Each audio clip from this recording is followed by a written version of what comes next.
त्या अनुषंगाने कशा प्रकारचे पावलं तुम्ही उचलत आहात? शहराचा सर्वात महत्त्वाचा प्रश्न आहे पाणी, स्वच्छता, आरोग्य.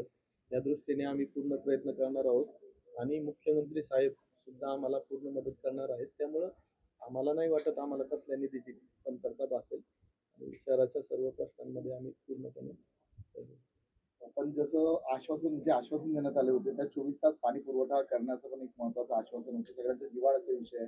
त्या दृष्टिकोनातून तुम्ही काय पावलं उचलणार आहात? मी सगळ्यात पहिली व्हिजिट तिथं पाण्याच्या प्रश्नासंदर्भात करणार आहे. मी हर्डीकर साहेबांना दुपारीच बोललो अभिनंदनाचा सराव झाल्या की मला सर्वात पहिलं भामासखेड आणि रावेत बंधाऱ्यावर जायचं आहे. हर्डीकर साहेबांनी कालच स्टेटमेंट दिलं की त्या एका ठेकेदाराने दिरंगाई केल्यामुळं ते भामासखेडचं पाणी येऊ शकलेलं नाहीये, परंतु मी माझ्या कार्यकाळात रोज पाणी पुरवठा होईल याचं नक्कीच ते आश्वासन पूर्ण करणार. मागच्या 4 वर्षामध्ये प्रशासनाचा एक प्रकारे मनमानी कारभार सुरू होता. शहरातील रस्त्याचे डिझाईन चुकवण्यात आला. वाहतूक कोंडीचा प्रश्न सुटला नाही. मेट्रोची कामं सुरू आहेत. त्याच्यामुळे नागरिकांना त्रास होतो. त्याचबरोबर टॉयलेटची दुरावस्था असेल किंवा कचऱ्याचा प्रश्न असेल, असे वेगवेगळे प्रश्न आहेत. यावर कशाप्रकारे तोडगा काढणार आहात? आता मी आजच बसलोय खुर्चीवर. मी आता सगळ्या प्रकारच्या माहिती किंवा सगळ्या विभागातल्या अधिकाऱ्यांना बोलून घेणार आहे. सगळीकडून माहिती गोळा करून या पद्धतीने आम्हाला या शहराचा विकास करायचा आहे, त्या दृष्टीने एक प्लॅनिंग करणार आहे. महायुतीतीलच म्हणजे जे दिवंगत मुख्यमंत्री होते त्यांनी निवडणुकीदरम्यान अनेक भ्रष्टाचाराचे आरोप केले होते स्थानिक तिथल्या नेतृत्वाविषयी आणि महापालिकेच्या कामकाजाविषयी. त्याच्याविषयी आपण काय भूमिका असेल, चौकशी वगैरे काही करणार आहात का?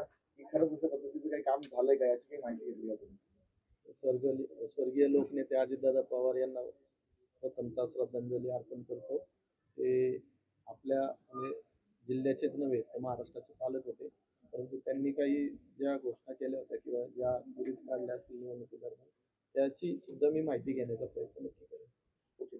काही लोकांचं असं म्हणणं आहे की दूषित पाणी पुरवठा होतो. विशेष करून तुमच्या गोजरी भागामध्ये झाला होता. त्याचबरोबर ओला सुका कचरा एकत्र करण्यात येते. आणि घंटा गाडींची पण मोठ्या प्रमाणात कमतरता आहे. लोकांच्या इथे कचरा उचलला जात नाही. असे काही लोकांचे जिव्हाळ्याचे प्रश्न आहेत. त्याविषयी काही रवी रांगे पुढाकार घेतील? दूषित पाण्याचाच प्रश्न सर्वात मोठा आहे आमच्या भागात विशेषतः, कारण चिखलीला जो प्लॅन्ट आहे तिथंच मी सर्वप्रथम व्हिजिट करणार आहे आणि त्या प्लॅन्टतून चांगलं पाणी आणि रोज पाणी कसं येईल याच दृष्टीने प्रयत्न करणार. डीपी विषयी लोकांचे मोठ्या प्रमाणात आक्षेप होते. डीपी चुकलाय. कित्येक लोकांचे त्याच्यामध्ये घर जात आहेत आणि त्याचबरोबर रेड झोनचा पण विषय आहे तुमच्या मतदारसंघामध्ये. याविषयी काही तुम्ही मार्ग काढणार आहात?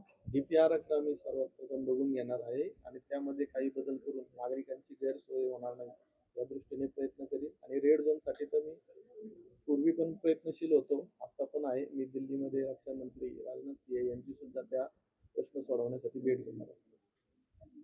हिंदी